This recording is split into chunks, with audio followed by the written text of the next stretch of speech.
going to say that Rhodesians are spread all over the bloody world, but you're the only one I know of who's ended up in Ecuador.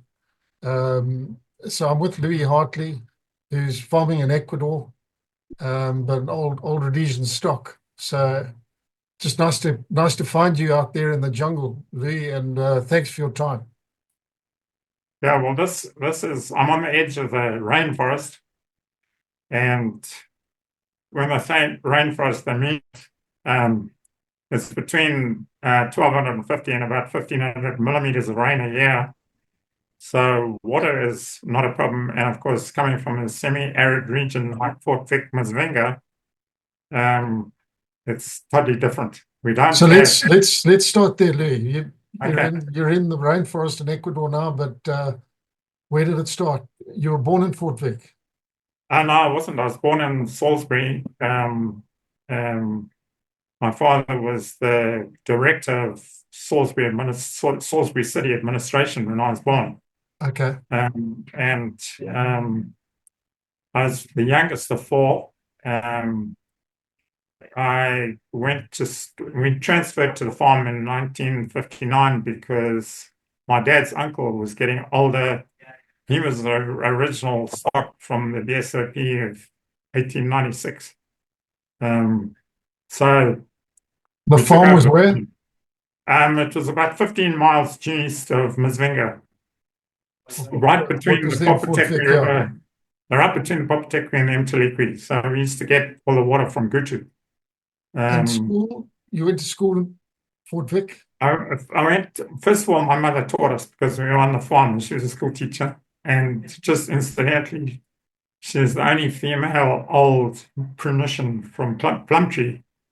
Her father was the police sergeant, BSAP police sergeant in Plumtree when she was born, and went to school there. So that's a bit of history. So I went to Fort Vic Junior and finished there. Um, and then my father said, "No, you've got to go to a bigger school, more competition." So we went to Prince Edward. I have a twin brother, and 1,200 boys. It's a tough environment as a boarder. Um, but really great education. I mean, fantastic teachers.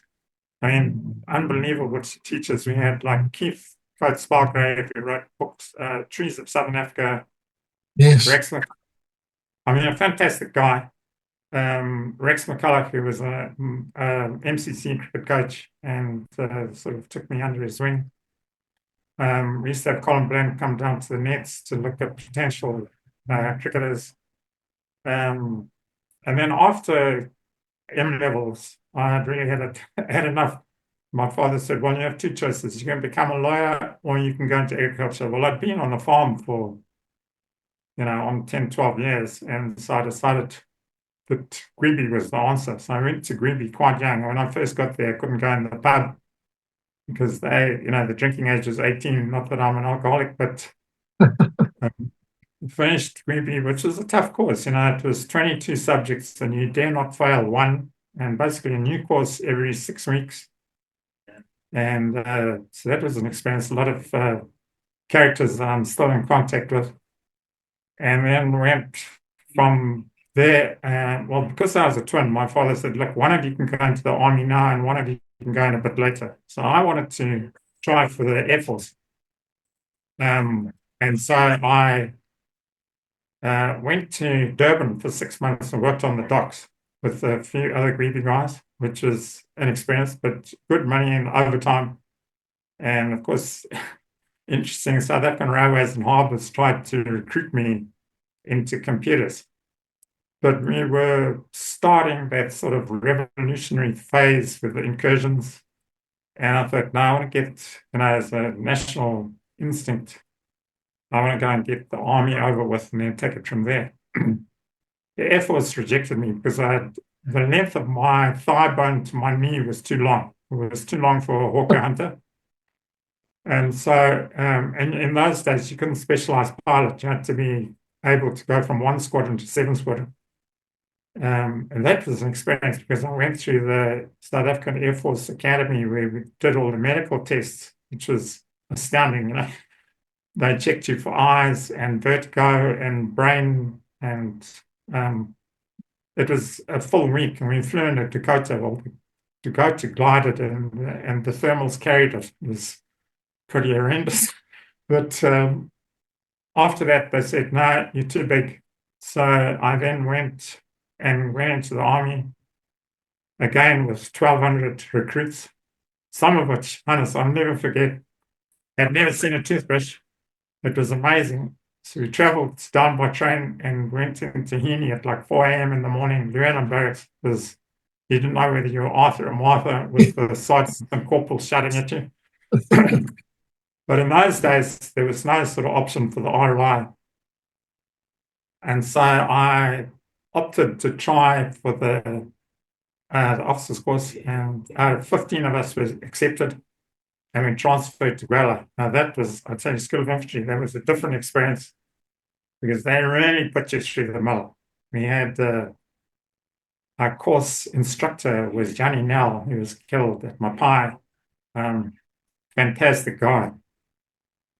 Traveled. I ended up playing rugby for the School of Infantry first team with Pat Armstrong as captain. And we were basically unbeatable. But I was like only 20, playing against the steel workers at Risco, Redcliffe. Man, I came out of there like I come out of there mangled. But I played flank, and so it was great. I mean, 4.5 months was hard work. I mean, we didn't sit down for the first 6 weeks, basically only to eat. We used to do these battle marches, 20 kilometers, and you had to do them at a certain time. Everybody tried to set the record, but you're in full kit with your rifle and one MAG, which is a 28-pound monstrosity, but it worked. And finished that, and I wasn't. So what year was that? Yeah? 72. 72. So who was the commandant at it was Tom Davidson. okay. Really good guy. And he said to me, he and the course officer said to me, look, you're too young. You'll get there, but you're too young at the moment. So I went out as a corporal, a bit disappointed, but that was okay. And after national service national service was at Ranky. And of course we did that whole the northwest corner, Paramatanga right across to the edge of the Meketsi, and it was an experience because there's a lot of ground there that's very flat. So you're doing compass by compass marches. We only hit some opposition once, and they departed the scene before we really even got ourselves organized. And then went to, from there, finished national service. We were the first guys to do a year. Went into 10RR, the fighting 10th at Guala, and I loved it because it was all farmers. And I had my home address as the farm address.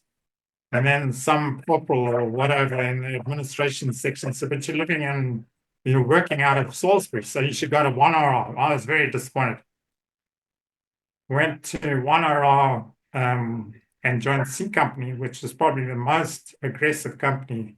And, we did some pretty serious conflicts, one of which I was involved in a vehicle ambush, which took it took a lot of getting through because there was a opposition leader there who was pretty aggressive, who lived just north of Chief Tito. And it was fierce. The two of us, we had RLs, Mercedes, but we didn't have any protection on the sides. And the fighter rocketed us from the road. Fortunately, I was in the front truck. Fortunately, we went underneath the truck. And of course, those RLs were heavily loaded with sandbags. So I got up to the top of the hill and glided down the other side. And then I realized, that I'd always taken the paramedics side of army training pretty seriously. Man, I had to use it. I had guys with bullet holes. Got through that. Got helicoptered out the Australian medic who came in.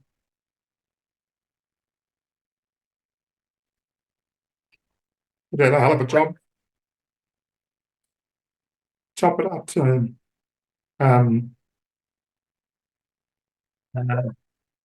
back to Mount Darwin, and the chief medical officer there said to me, shit, don't ever bother about a lottery ticket. Anyway, got through that. And I needed a break. So that was what, March 1975, I think, or 19, yeah. So I went overseas for about 3 months and worked in Scotland and England on farms, which kind of put you through the mental phase. And then came back because a couple of my friends, rugby guys, considered guys had been killed. I don't know if you're aware, but rugby sacrificed quite a few guys. And of course, Prince Edward also, I think, had the highest number of casualties because it was probably the biggest school in the country. And finished, well, we never finished military. I got an opportunity when I was going through the officers course with Peter Forbes, Floppy Forbes. He wanted me to come back as a commissioned officer, and I had heard that armored cars were recruiting. So I went across there and met with the commandant at that time, who said, yes, you're pretty big for an armored car, but yes, I'm sure you'll be able to untangle yourself in there. And so I transferred across, and of course, there were some great guys like AJ Erasmus and Hannes, AJ Erasmus and Graham Ray, really good people. Gary Hodson, and went through that course. It was pretty intensive. It was 3 months, and learned about the Eland 90, which is a formidable weapon. The only thing I didn't like about it was that it had a 4-cylinder Chevy engine. It should have had a 6-cylinder because it's 7 tons in weight. And then it became really what was considered special forces, the tip of the spear, and we got transferred all over the place. Then, at the same time, I was trying to run a civilian job. But the call-ups became quicker and quicker until we were like 3 hours call-up notice. And I was doing an agronomy representative for Rhodesia Fertilizer Corporation out of Bandura. And so we had to be alert because you'd suddenly get told you've got to report within so many hours. Went really all over the country. Wherever the hotspots were, that's where the armored cars went. From way down Bella Salazar to Victoria Falls to Kariba to Rundu. We got transferred wherever and pretty quickly. These low loaders that could carry up to 4 elands, and we could move fast. And I always remember we got transferred to I think it's Nyanyatsi irrigation scheme. Yes. Between Birchnough Bridge and Umtali. Yeah. And we went and set up base at a BSAP base with the top police guy. Was a really good guy who played rugby for Rhodesia, but had got into mischief, and the police sent him there. Can't remember his first name, but Brent. He was one of the Brent family. And he said to me, Neville Brent.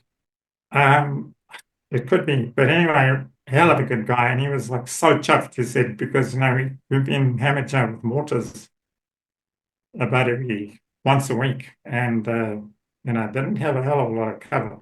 So we moved in. At that time, I think I was in command of six armored cars, one Ferret, which is a amazing little vehicle, and five Eland 90s, which is a fantastic weapon. I mean, it's a French designed gun, can shoot 1,000 meters like an FN. And we positioned our cars up on sandbags so that we could face the Gomos, and nobody came anywhere near us. But I must relate an interesting story there quickly. One day he came to me, the police, I think his name wasn't a superintendent, I think he was a section officer. He said to me, I have to go down to somewhere near Middle Sabi because I have to go and certify a death of a guy who lives on the Sabi River. Now, I did my pre-rugby at Chisambanji, way down there near Mkwasin, so I knew the area pretty well. I said, okay, let's go. So we took one armored car, one 2.5, my 2.5 command vehicle was, I don't know, 3 radios, and my gunner, who had a twin Browning set up on the back of the 2.5, and he went down in I think one of those armored police vehicles, and down we went. And we got turned off towards Mkwasin and went down the road about 15 kilometers, and there was a guy there, a guy and his wife he was a tinker. He repaired bicycles, and obviously been there, I don't know, 15, 20 years, and was basically a help to all the indigenous area because he was an engineer, and the opposition had walked into his workshop and killed him. And fortunately, his wife, I think they had a cellar, and she disappeared on the ground in the cellar. And so when we got there, we did an all-round defense. And anyway, he defended, identified the body. And he said to this lady of about 75, I have to take the final remains for post-mortem. And she said, no, I have we have a pet crocodile in the river, and he wanted, if he ever died, he wanted to go to crocodile, which is pretty unusual. And so I said, well, I'd like to look at the crocodile. I went down there, and it was about a 12-footer, and she tapped two rocks like this, and this crocodile surfaced. And it came right up, and I was like, they're not my favorite kind of reptile. Neither are snakes, but it's such an experience because she was adamant, and he was like, no, we have to follow protocol. Anyway, that was an argument, and but it was an experience because I don't know, about 20 years later, I was in Zambia and went to a big crocodile farm on the edge of Kariba to a guy who was growing crocodiles for a Spanish company for the skins. And like I was interested, he had like, I don't know, 10 ponds that were fed by Kariba and like 120 female crocodiles, all of them 12 foot. And I said to him, so where's a really good guy, Jan Yadon? I said to him, Jan, where's the biggest crocodile? Because I know that male crocodiles are incredibly territorial. And he said, oh, follow me. And we walked in front of these massive creatures. And he again went to this pond, and he said, this is Andre, my chief male crocodile. He's 22 foot, and he's lost a portion of his tail. And again, he clapped two rocks, and this guy came up and surfed it. I mean, the head was about almost a meter long, and it weighed well over a ton. And it just sort of idled in the water about 10 foot away. And I was like, thanks very much. Let's get out of here. So, I've had some experiences, but Louis, so with ma- armored cars, you spent time down at Villa Salazar when they were having all the problems with Frelimo, yeah, uh, we, I, Spongavera, yeah, right?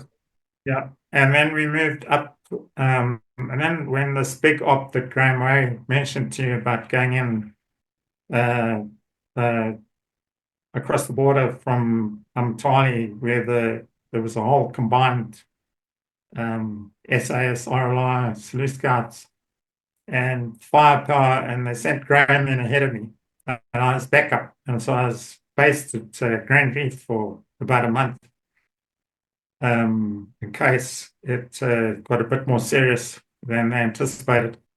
And Graham got injured, and then they said, "Well, I think we should transfer you." And then they said, "No, we'll use because that stage was the regular troop. We'll use the sergeant, but you will move forward to Lake Alexandra." So I was there, never actually got called into action, but um, was there. And an interesting thing about that time, all of a sudden I was called back to Salisbury, back to Armored Cars headquarters, and told the general wants to see you. I thought, oh, what have I done? Anyway, I went in to see the general, and he said to me, he Which had my file. general, Louis? I can't remember offhand. He was chief of staff. Anyway, he had my file on his desk. He said, "Sit down. I've got two things I want you to do. The first thing is you've got him, Toka. I see that you've you've scored very highly on enemy vehicle identification. And I want you to go with an RLI recce stick into Mozambique and observe the enemy armor in and around Capt.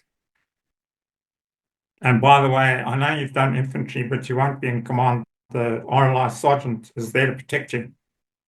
And so we've flown in 70 kilometers by helicopter and sat in the side of Gomo for 3 days and watched what was going on. And sure enough, they did have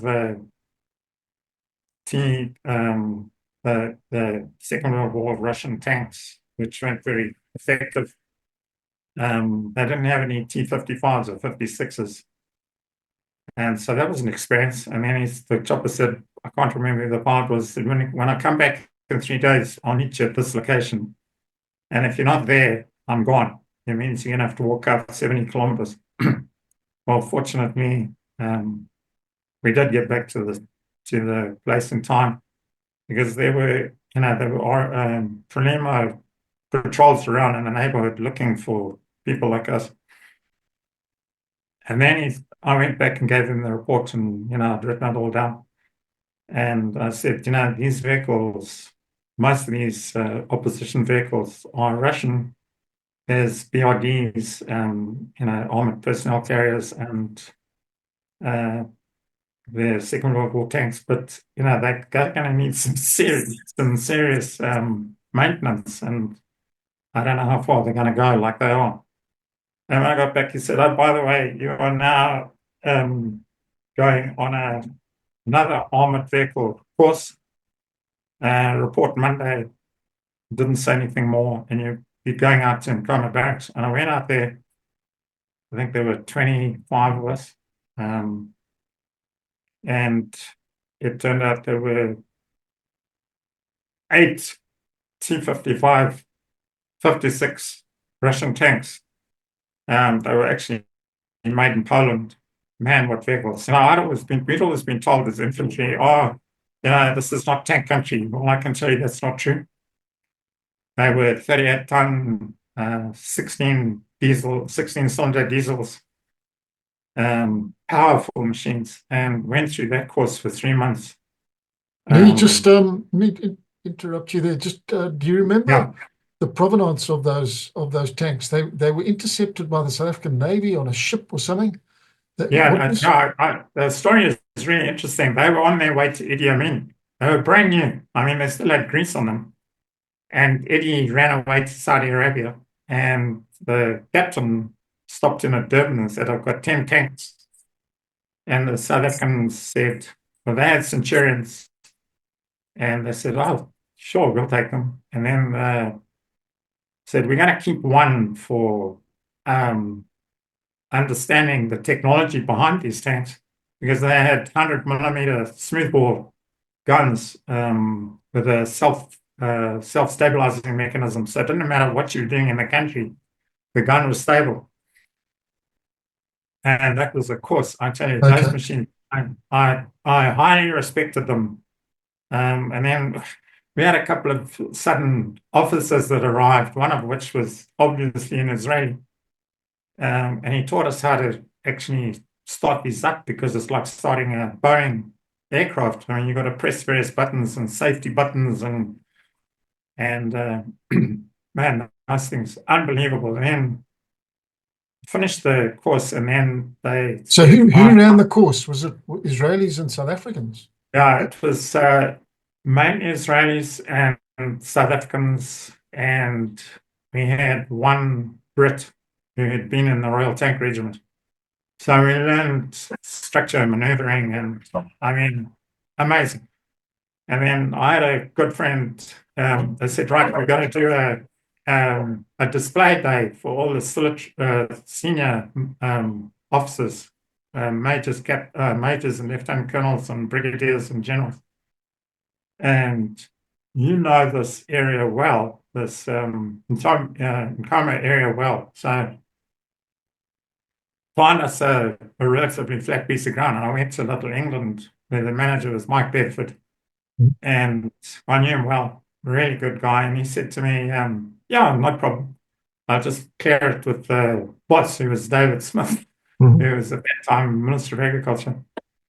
And so we had to move these tanks about 20 kilometers. And so as not to alarm the public, we had to depart and come at like 4:30 in the morning, and 8 tanks. And we had to cross this road, which was, I think it ran up to Darndale, Trelawney. And so we got to the road, and, you know, tanks can screw up tarmac like you can't believe with their tracks. And so we were basically preparing this to cross the road, and here comes a dairy farmer on his way to sell his milk. And you can imagine his eyes, because, you know, tanks are huge things. They're 38 tons without, you know, extra diesel. And of course, nobody knew they were there. And we crossed the road, got down onto this flat bit of terrain. And but he was like stunned. And of course, the military police went to him and said, what you saw, you didn't see. Got down there, and then they positioned these high-ranking guys on a copy on the side, and on the side overlooking this sort of plain, and we did an advance contact with 8 tanks. And we were allowed to fire, I think, one 42-pound shell each. Now, those things can fly a hell of a long way. And so we had a backdrop of hills, so they didn't fly over the top of the hills, because if they skimmed and bounced, they could go over the top and probably hit from Torishanga, you know. So we did this advance, and on top of the tank, we had these 12.7 Russian machine guns, anti-aircraft guns. And I'll tell you, Hannes, you can only fire those things for a short amount of time, because your ears just can't handle it. It's you can fire maybe 50 rounds, then you have to stop. And we didn't have all those earmuffs and things, but we finished that. And then I always remember the unit commanders of the special guys came down and they said, well, you know, we need to orientate our squadron guys and RLI guys to understand how to deal with a tank. And, you know, there's a few vulnerable places on a tank, not from the front, because it's thick armored steel, and not too much from the back, but there are places on the side where an RPG-7 could stop a tank. And of course, you could also hit the tracks and stop it that way. And so we did, I don't know, about 4 or 5 of the special unit guys who came and spent time with us to understand how to deal with the tank, because the opposition, the opposition were getting tanks, and we didn't know whether we were going to be faced, or they were going to be faced with how to deal with them. And so we did quite a lot of education courses, and made them understand that these things, I mean, those 38-ton tanks could do 80 kilometers an hour across the bush. I mean, it's fast, and you've got to be aware that that engine is incredibly powerful, and learning how to jump ditches, etc. Very impressive vehicles. And when we did the first test, you first fire a brand new weapon from outside the tank with a remote control. And we set up a target at 1 kilometer away. And it was about a 4-meter by 4-meter target. And we sighted the barrel through the barrel, set up the instruments according to the barrel, like you do with an eland. And fired that first shot, it went straight through the middle of that target at 1 kilometer. So, formidable vehicle. And of course, now they've gone to the 62s and 92s that the Russians are using in Ukraine. And of course, I'm very pleased I'm not in army anymore, because those drones or something else. Yeah. But, we had a few interesting incidences up in Toronto, for example. The opposition army were in a dugout on the other side of the Zambezi, and they occasionally, when they had a few much to drink, they would fire a few shots at us, which wasn't a good idea. So I spoke to the brigadier and said, look, these guys are pushing their luck. And he said, well, I give you permission to fire 1 shot. So I took an unit into position on a Saturday afternoon when they had had too much twala, and fired 1 shot through their dugout on the other side. And the 80 round, high explosive round, went in, and there was nobody left in there. No one. There were probably about 10 of them. There was nothing left inside there. And that silenced them. And as a result of that, some Russian artillery came in and fired 3 shots at us. And I tell you, they were pretty much on target. We had OP with sandbags and everything else. They were pretty much on target. And so next month, a G5 arrived from South Africa, which could fire with, I think it was 40 kilometers. And it fires 1 charge and then it fires another charge. And we pretty much figured out, the SAS had figured out where these Russian artillery guys were on the side of the road to Lusaka. And this G5 fired, I think, about 3 rounds. Silence. There was nothing left. So we had some experiences. I'll tell you, it was a formidable weapon as the tip of the spear, those tanks. And then after I was then put back in command of the squadron again. C squadron always seems to be C in my life, because it was C Company 1RR. And I must pay tribute to those civilian TF soldiers. At one stage, we were the other side of Ishinga, and we had more kills than RLA in 1 month. And so, it became what I would consider more and more serious. And so people started really concentrating on staying alive. But the territorial guys, man, 10RR were in the Hondi Valley for quite a while. And I had next door neighbor guys that I knew, and they had it pretty tough there. So, yeah, the military the military taught me one thing. It taught me to read people. My father used to say, my father was, spent, 5 years in Burma. He said to me, always look at the guy's eyes, because the guys that make the most noise, they never really look at you. They'll make a lot of noise. But the eyes will tell you if they're genuine people, and it's true.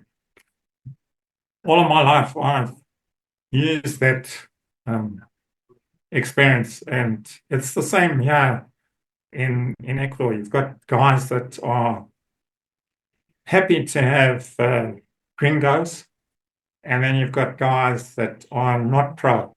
And in the province that I'm in is a very indigenous Inca province. I'm over 6 foot, so climbing the steep slopes to where the coffee farm is, etc., can be a bit of a challenge. But these guys on average are about 5'6". So you've got to be careful when you're walking. Sorry, that's my neighbor's dog here. But yeah, the coffee farm and I've got 30,000 plants, and anybody who thinks that you can sit on the stoop and watch coffee grow doesn't understand. And I've got one permanent worker, one temporary guy, their wives, and myself, and it's a lot of work. Coffee is a lot of work. Maybe going back to the armored cars, did you have Sure. much to do with my old pal Mike Garvin? Yeah, he was a sergeant, and it's a sad story because, I was at the Bundura show with RFC, and the guys came in. I said, Mike, because I'm actually semi-related to them because of my other relations, Cummins and Trail Garvin and Yes. how. Yes. So Mike, really, this is a dangerous area, and I think you guys should quit partying. And he was not very happy with that. And half an hour later, he was dead. They went underneath the back of a bus. Sure. So it had a lot to do with it. Great guy. Always saw the Yeah. funny side of life, old Mike. Yeah, he was a great positive guy. At Prince Edward, we had only really 4 competition in our school, sportsmen. We had Umtali boys, we had St. George's, Churchill, and Milton. That was about the level of competition. The minnows like Ellis Robbins and everything else, that was a bit of a joke. But and I really enjoyed rugby. It's not the rugby of today, thank God. I don't think that has survived 5 minutes. But yeah, I mean the rugby games today. I mean it's still all muscle and rolling walls, and I think it's lost a lot of spectacle. And then of course cricket. Managed to get to second team, which travelled as much as first team. And of course, all the headmaster and everybody else, well, you should come back for another year. But I'd been a boarder for 5 years, and I was kind of had enough. And you must come back because you'll be in the first team, and blah blah blah. And we had some really good cricketers like Duncan Fletcher, Fletcher brothers. Some really good quick bowlers. Ian Miller, who came from Malawi, very quick boy. The sport was good. Your family was very politically aware. Were the family Smith people? Were you Smith guys, or was there a bit of? It's really interesting. I was relate a quick story. My father was number 3 in the RFC in the RF government. He was the Speaker of the House Assembly, and being a colonel, he didn't take much bullshit, except from Arn Pally. I don't know if you ever Yes, I do. Position you'd insist on walking into Parliament with a hat on just to piss everybody off. Anyway, I was going to say that I had some really interesting experiences from that aspect, and I did 15 years in South Africa climbing the corporate ladder with the biggest plastic company in the country, and so I learned a lot about plastic and the chemistry behind plastic. And then my mom had passed away, and my dad was getting pretty old, and he was like, somebody's got to come over and take over the farm. I've got 1,000 head of cattle, and they don't run themselves. So I went back to Zim in 1995, and it was flying. It was the country was really flying. And I took over the beef herd and started to resuscitate it because the guy that we had didn't have a clue. And I started buying bulls. And so I used to go with the guys around Mzvenga to the bull sales at Gwala. And I went one bull sale, it was about 1998, I think. Yeah. And Ian Smith was there selling Brahmins. And he had pretty good selection Brahmins. But I went there for a very specific bull. And I knew it was going to be expensive. It came from Dave Connolly and Bulawayo. And I sat next to Ian Smith for about 2 hours and talked about the history, the political history of what had happened with the Fearless and Tiger talks. And my father never really let on, but he went to both of those and was threatened with treason by Harold Wilson because he was born in Britain, sailed out to Southern Africa in a sailing ship, which had some coal power. But it was really interesting because, I was talking to Ian Smith about Henry Kissinger, who is probably one of the worst human beings that ever crossed this earth. And understanding the machinations and manipulations of the British, who would say yes and then say no. And, Ian Smith had the most incredible ability to recognize the person. And I hadn't seen him for 20 years, and he knew exactly who I was. Yeah. And guy of immense leadership capabilities. Mm. And so it was really in 2 I hours. think where Ian Smith really unsettled the Brits was they all wanted to believe that he was a pretty naive farmer. And the more they got to know him, I think the more they got to fear him because he could read them so well. And the Brits didn't like that because they're very good, as we've all learned, at using their charm to beguile people into agreeing with them. But they couldn't get any traction out of old Ian Smith, and that's when I think that they gave up on the charm, and then they went the threatening route. We've tried that. Now we're going to threaten you. But I say to people, the other thing about Ian Smith is he was, to my mind, absolutely fearless.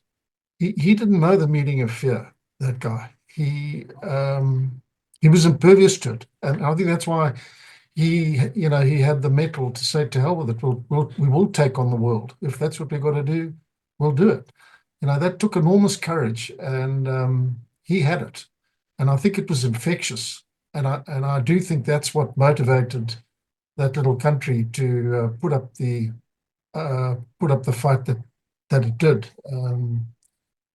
He was a very, very brave man. But about his history, but he was shot down twice. Well, he crash landed once in outside Tripoli in a hurricane, and that's messed up one side of his face.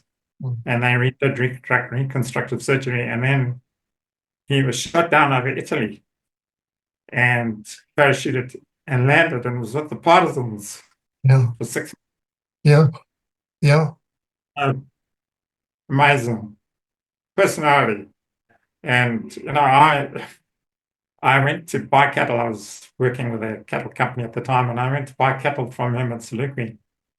And I said to his farm manager, "Is the boss here?" And he said, "Yes, he is." And so I said, "Can I go and see him?" He said, "Sure." And I walked up to his house. By then he was on his own, and he was having tea with three or four ladies from Samabola. And I couldn't really see him because when I walked in the doorway, the afternoon sunlight was into me, and so I couldn't really see. And he said to me, Mr. Hartley, come in, just stand. So, Yeah. I think we were incredibly well educated because when I went to the States, I was astounded how bad the education was. Mm. And then when I went to Canada, it wasn't much better. And, we've got this new Republican administration, which I think is trying to sort out a lot of things, some of which I'm a bit skeptical about, but The one thing I don't think they're going to have much success over is changing the kids, because here in Ecuador we're getting more and more Americans, and interesting enough, from a number of other countries, Australia and everywhere else, coming here. I mean, the real estate market here is flying. I don't know if you know, in the States, the real estate market is pretty bad. And particularly the real estate, commercial real estate, the cities is terrible. The people are, they're just going to remote offices and staying away from like San Francisco and LA, and the inner cities of the United States are in bad shape. And economically, Trump says a lot of things, but hey, you got a real, I did an MBA when I was in South Africa in 1988. It was a hell of a sweat because I was 36 at the time. Um, and you learn about the international markets and economics and marketing. And, the education system is so bad. They're so badly educated. I just couldn't believe it. I worked in Texas for about 6 months while I was doing my refugee status, about 100 miles from Houston. And I really liked the Texans, but the schools, I had to look after two kids, part of my sort of afternoon duties, working for a lady that worked for Enron. I don't know how much you know about Enron at the time, but Enron was a big scandal. And I would do afternoon at school homework with these guys, and they were like 12, 13, 14 years old. And I started reading their textbooks, and I've always been interested in history. It's just been part of my life. I like reading. I don't do a hell of a lot of email because it's a pain in the ass. But I was shocked.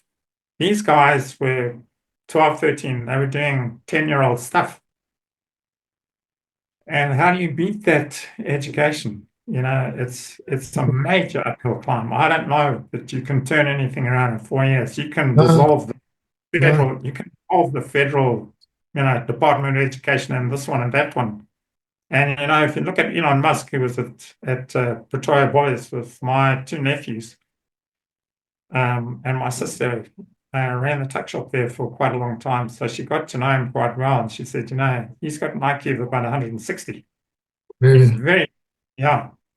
He's right at the top. And that's why, when you get to really intelligent people, they're not really great communicators because their brain is functioning far ahead. Yeah. And I worked with a biochemist like that in Norway. I mean, I've lived in about 6 countries since I left them. Norway is unbelievable.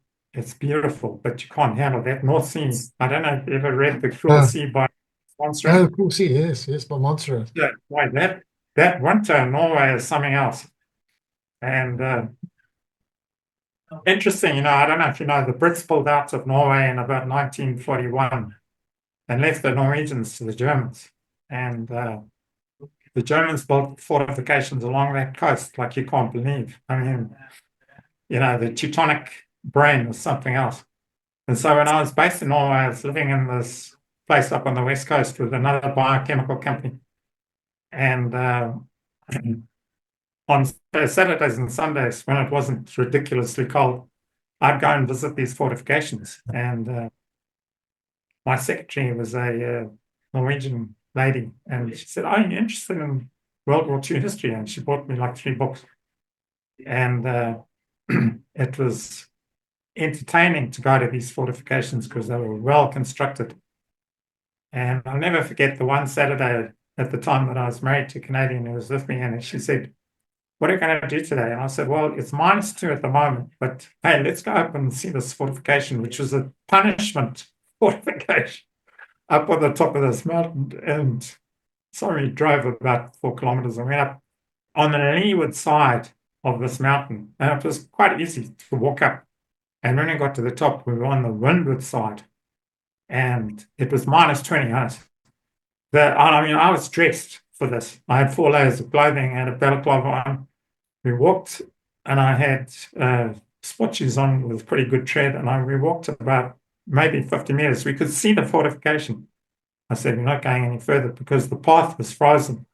And, when you're over 6 foot, you slip on your ass real quick on those ice. And we went back. But I mean, Norway, when it's beautiful, it's like the UK. When it's sunny, it's beautiful.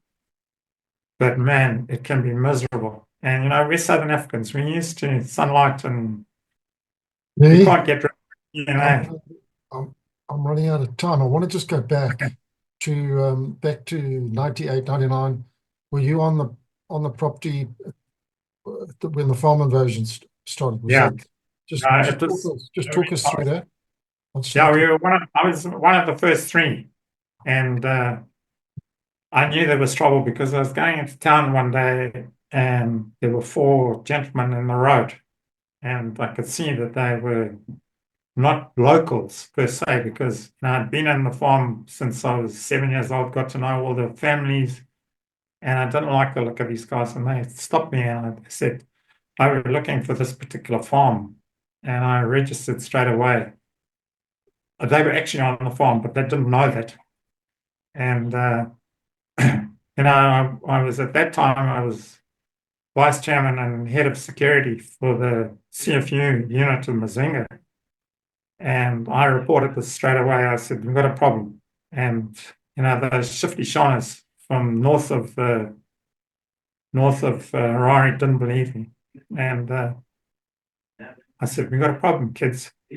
These guys, Mugabe's just lost this referendum and he was shaking with anger. And, we had, in some respects, being part of the MDC type unit, it was a good thing, but it was also a bad thing because he targeted us. Mm.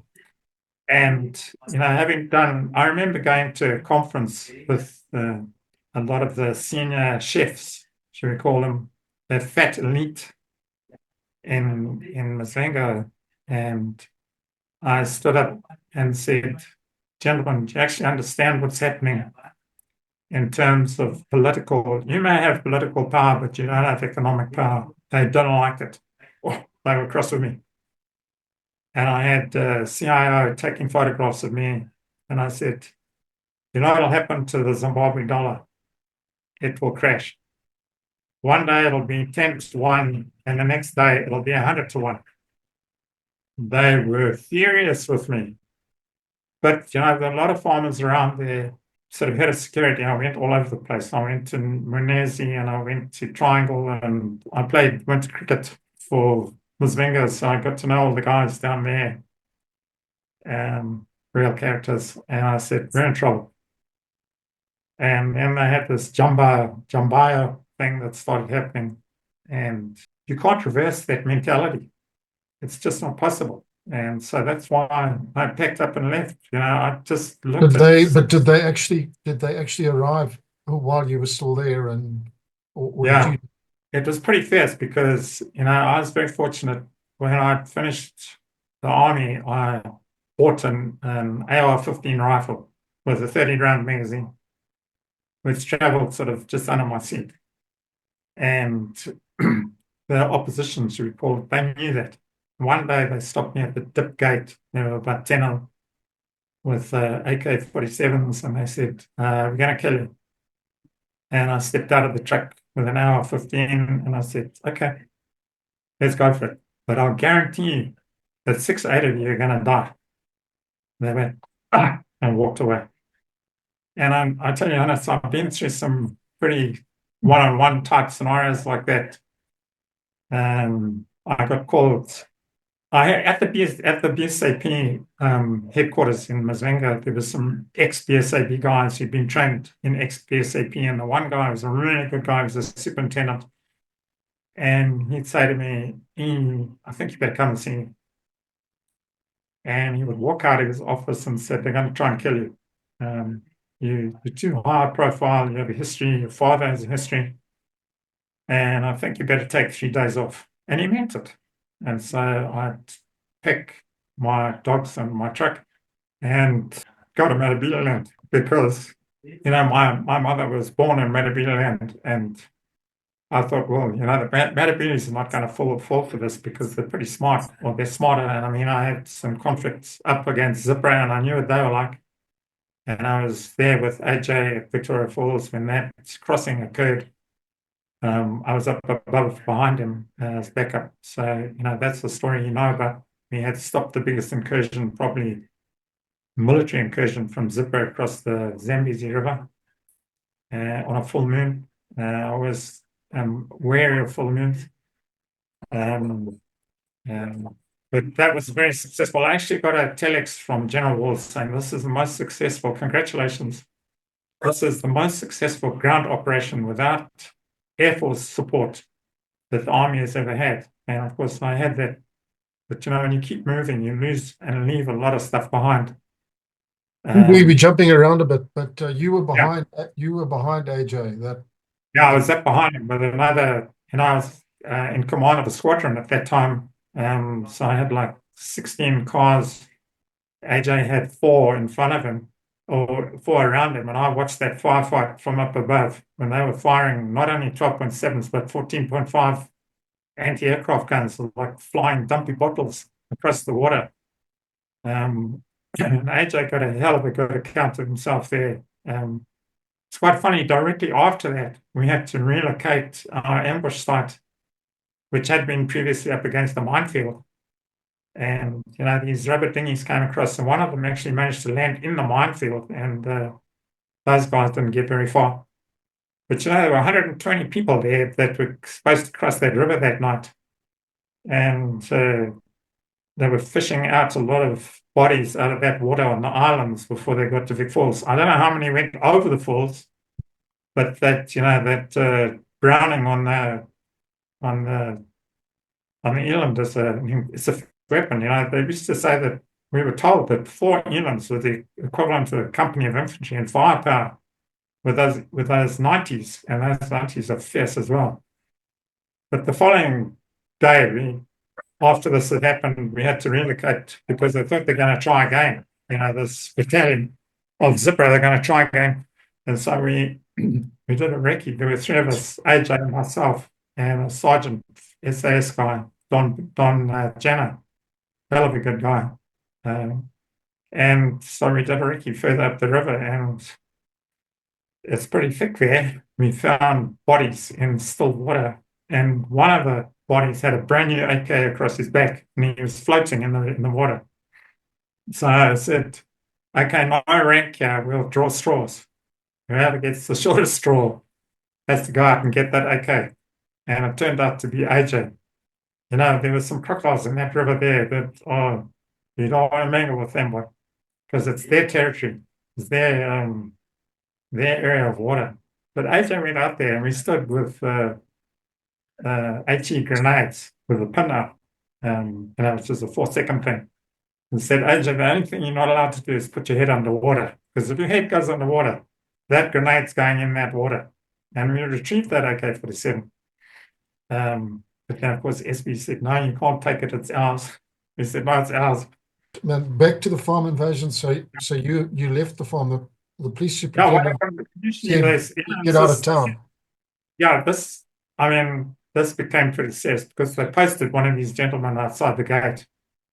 And I tried everything to convince him that I was good for the community. I was buying maize from the entire area at Chipana Reserve and not cheating anybody and buying cattle and selling cattle and so on.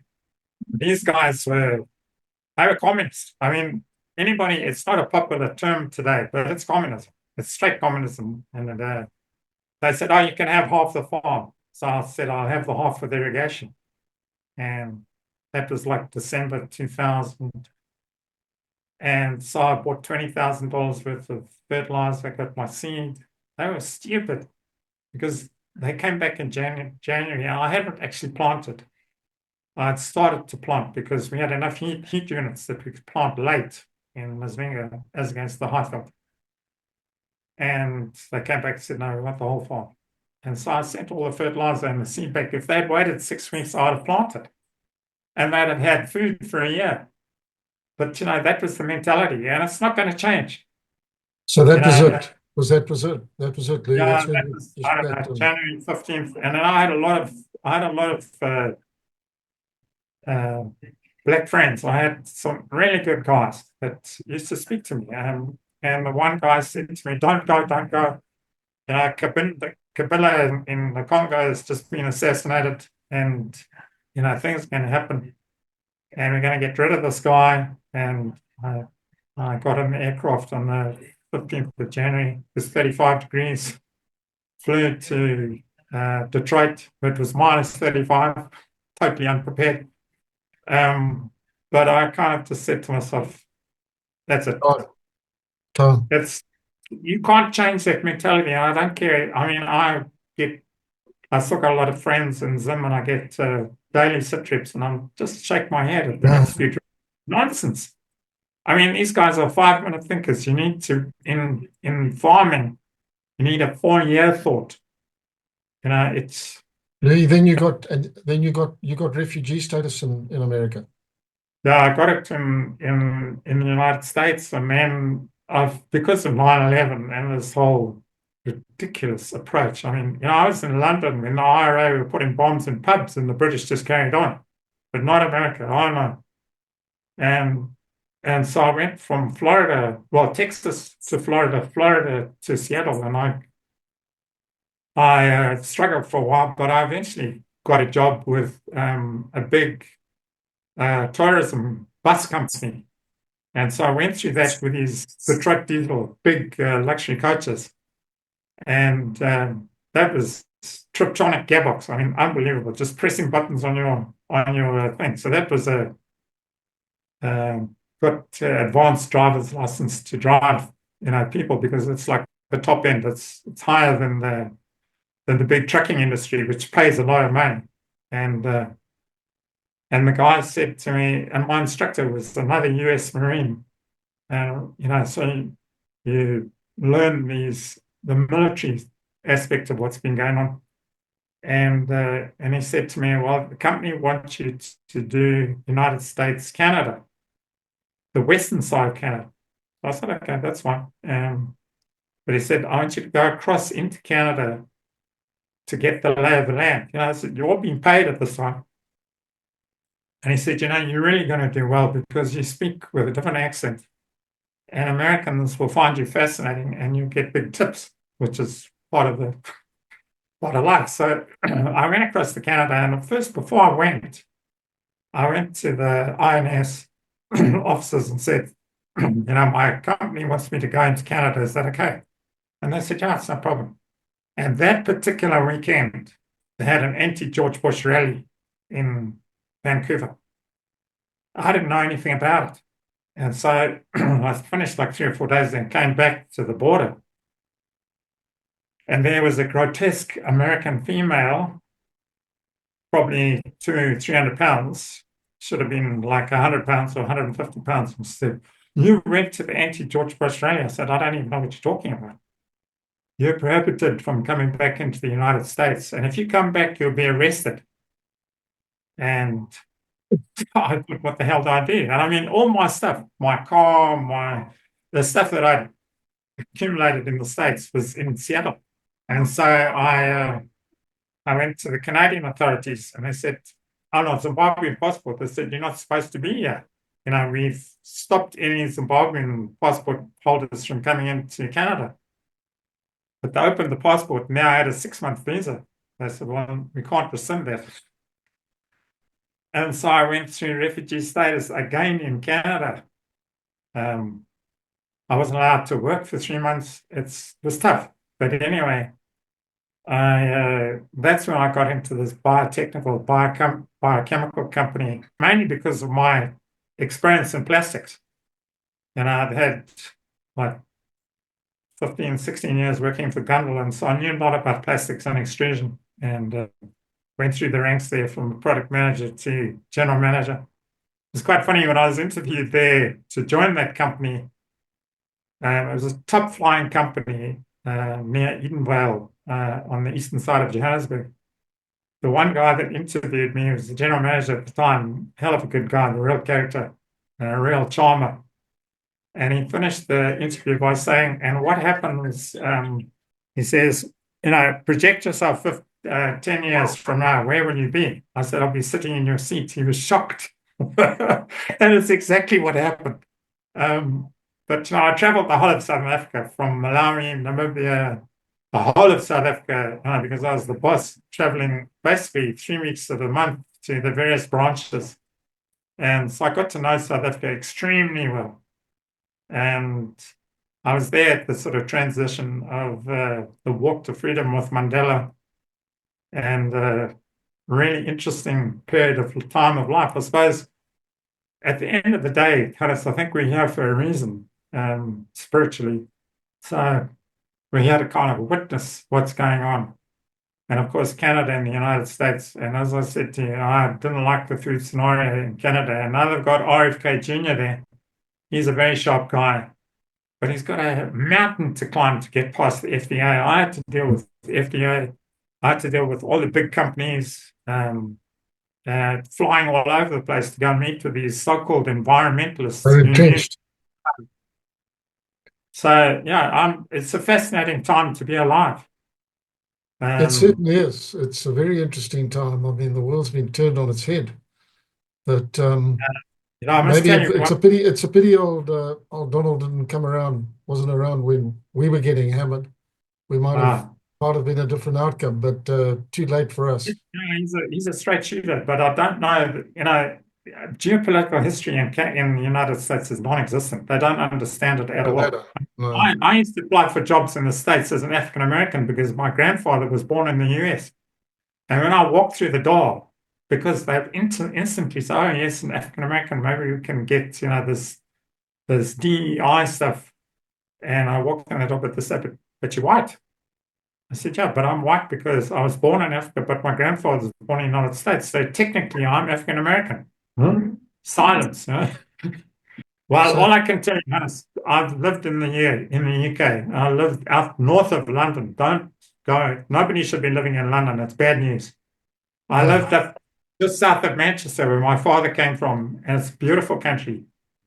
But England is in big trouble. I mean, the whole cycle of what they did to us is hitting them. Oh, they're doing it to themselves. I know. They're getting their comeuppance.